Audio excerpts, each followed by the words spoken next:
Getting new collectibles is fun, and sharing them with an audience is even more fun. Welcome to Mail Time, where I tape 6 packages bundled into the same genre of collectible, for my personal collection or for my for sale trade box, and I share those pickups with you. These include football, basketball, hockey, baseball, wrestling, Formula 1, non-sport related stuff, comics, movies, music, and video games. Let's see what we got this episode. What's up everybody, Frank AZHB Collectibles here with a COMC Mail Time. It's not as big as some of my previous COMC Mail Times, but it is still pretty solid. I did remove all of the Topps Chrome OTE stuff from this order because I had other things to do with that, and it's another video for another time. But I still got a decent amount of stuff in here. Some of it is PC, some of it is for the for sale trade box. So let's go over it, see what we got. I did not set up a background. I'm trying to make kind of a quick video here, but this is stuff that I've been wanting to go through for quite a while. So I'm glad that I am doing this so that I can go through this stuff. And it's not really that sorted either, so it's kind of all over the place. All right, starting out, we have what looks like a normal 1991-92, or I'm sorry, 92-93 Upper Deck card. This is, does it say on the little sheet? It does not. This is, well, maybe it's because they didn't advertise it as it, but this is the diamond logo, and I am going for Marleys, including variations. I've always been a Marley collector. And so I always pick up like really oddball rare ones that I don't have whenever I can. So moving on to Formula 1, a Giovinazzi Gold Wave from 2021. Yes, Giovinazzi no longer in F1, but I collect the main grid, so it is what it is. I picked it up, it was cheap. Here's a big one, Frank Gore 2015 Topps Chrome yellow plate. Very nice. I can't remember whether I already had a 2015 printing plate or not of Gore. If I did, this will be my second one, but very nice. Love me some printing plates. I'm going to try to sort these a little bit, I guess by sport. I'm already all over the place. 4 different types of cards in the first 4. We got a Big E green parallel from Topps Heritage 2021. Yes. Serial number to 99. Very cool. I had, I think, one of these. I think I had the base, which is to 199. I don't know. Could be wrong on that, but whatever. I didn't have it. This I already did have, but it was cheap, and I had to pick up another because why not? It had okay centering. I mean, it's still a little rough. It's 60/40. These are pretty tough on grades nowadays since they've been around since 97. This should be 97-98, right? Yeah, 97-98. Back centering is awful. That's like $5.95. Oof. No wonder it was so cheap. Either way, cool. Dan Marley Refractor. This I picked up. I don't normally do Topps now, but this is technically TJ Clark's first card ever, even though it is Topps now is like the digital, order. I don't know what the print run is. Sometimes I know and sometimes I don't. I always think that they're gonna put it on the back like X amount number printed, but they never do. But whatever. TJ Clark, cool dude, currently in the G League. I got some stuff from his store. He shared a bunch of my posts. Good guy, hard worker. He's still trying to work hard and get signed to the league. He's young. He's like 20 years old. This is neat. So this is a blank back Tony Baselli 1995 Bowman's Best Rookie. I saw a seller on COMC who had 95 Bowman's Best blank backs of a whole bunch of cards. So I picked some up on Hall of Famers, and I picked them up. Yeah, I think I pretty much just all did Hall of Famers. So I got like a Tim Brown, I got this Tony Vaselli, which I already have a ton of these regular rookies, so it was just interesting to have a blank back as well. So pretty cool. Let's see, that's a big card. Matthew Stafford printing plate from 2015 Heritage in the 1956 design. So very cool. Very first Pro Topps year ever made was 56. And the last year that Topps had the license, they did Topps Heritage, which used that 56 design. So super excited to have that. Great deal. Let's see, is this all graded? Is that all the raw? No, there's more raw. I'm gonna go over all the raw stuff first. All right, next up, we have what looks like a regular Fleer 91-92 Marley, but this is indeed the Tony's Pizza version, so it has a different number on the top. So Tony's Pizza Fleer Marley, so that's cool. I did not have that.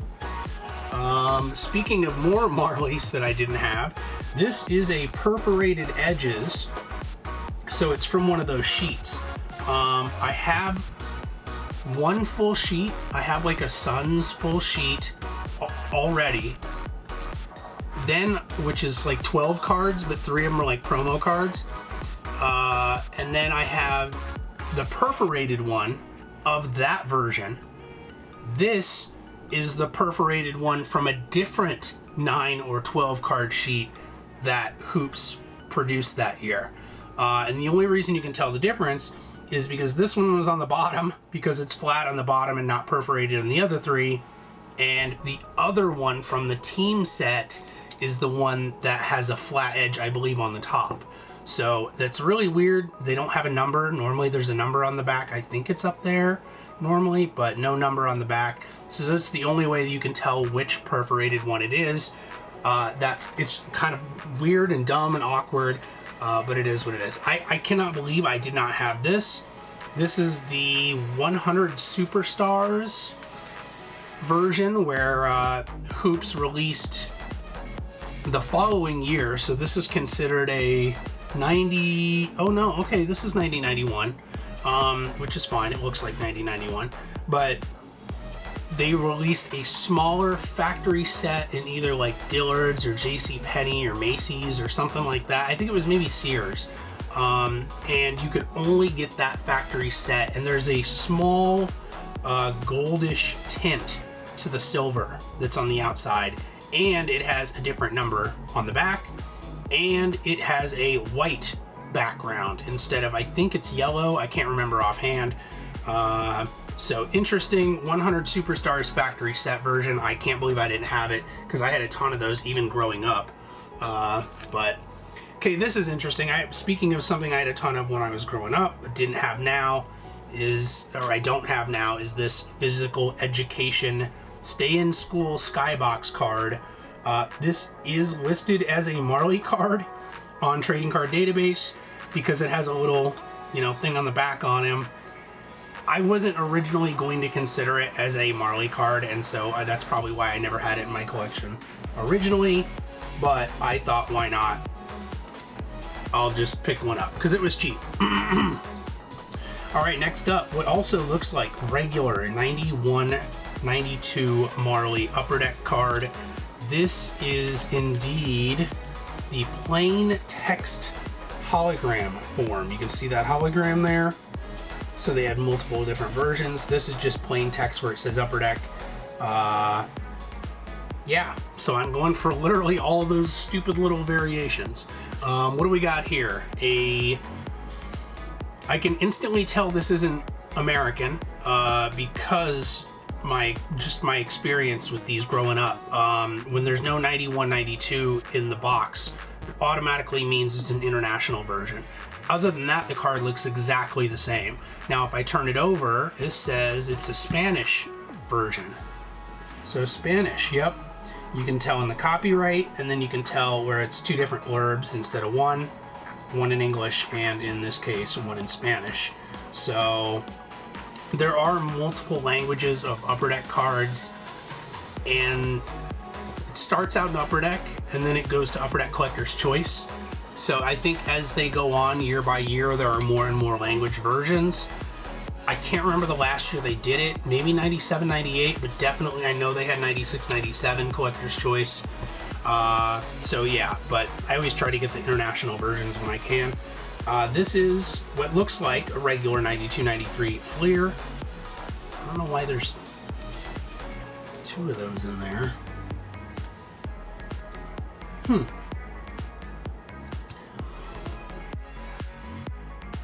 But yeah, this is in fact a Drake's food issue.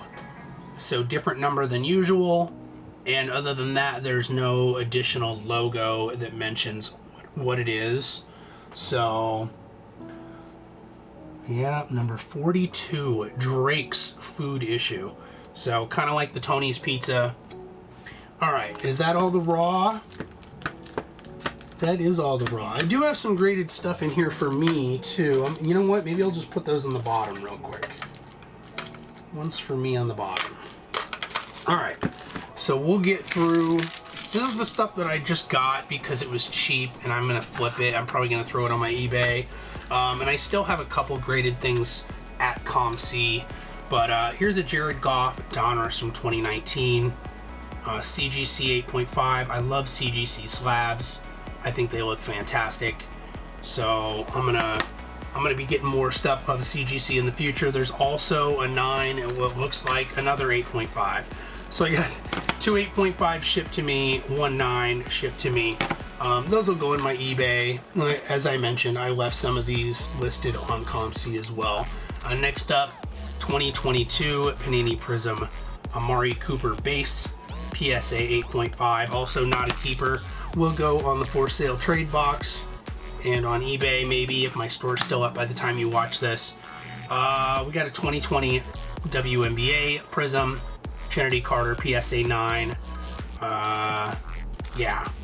Also for sale trade box. Now this I picked up for a buddy of mine, a local collector who is a Giants guy who I've been trading back and forth with.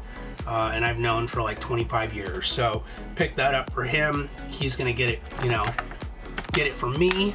And then these two cards, these are for me. So one is a Optic rookie of ETN, 8.5, not bad.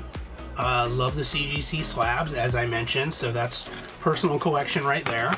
And then this, Jadeveon Clowney, serial number to 99. 1963 design, mini version, refractor, and it's a PSA 10. I don't get 10s too often.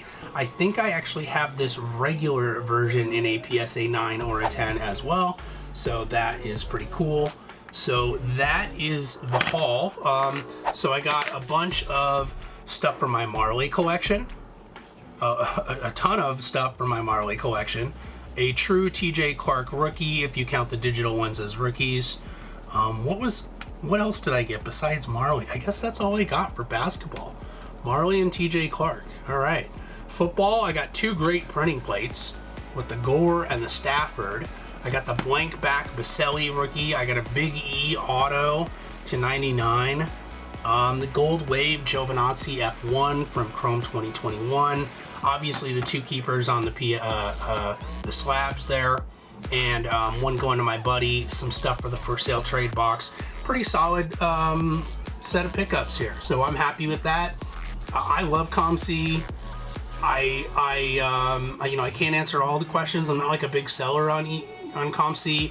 It's mainly just like I'll sell some stuff that I pick up extras of off COMC and then just immediately list it again, or I will pick some stuff up on eBay and then transfer to, it's transferable to my COMC account. But I like it as a buyer, that's for sure. I don't know enough of it on a seller perspective. I've probably done maybe $100 in sales on COMC in the last 5 years, so not very much. But yeah, I really enjoy COMC, and if you haven't checked it out, go do so. This is not sponsored by COMC or anything. I'm just I'm just giving some praise where praise is deserved. I like getting one shipment with a bunch of different stuff all at once instead of having to pay for shipping for every single item like I do on eBay, which technically COMC, or at least a significant portion of COMC, is owned by eBay now. So it is what it is. So, but that's it. Thank you very much for watching. Hopefully you enjoyed. And if you want to see more of this content, you can check out my other videos. You can check out the Instagram, Twitter, and Threads. And I also post my pickups and talk with other hobbyists in a message board forum style format over on thehobbyboards.com. Thank you very much once again for watching. Have a great rest of the day. I'll see you in the next vid. Peace.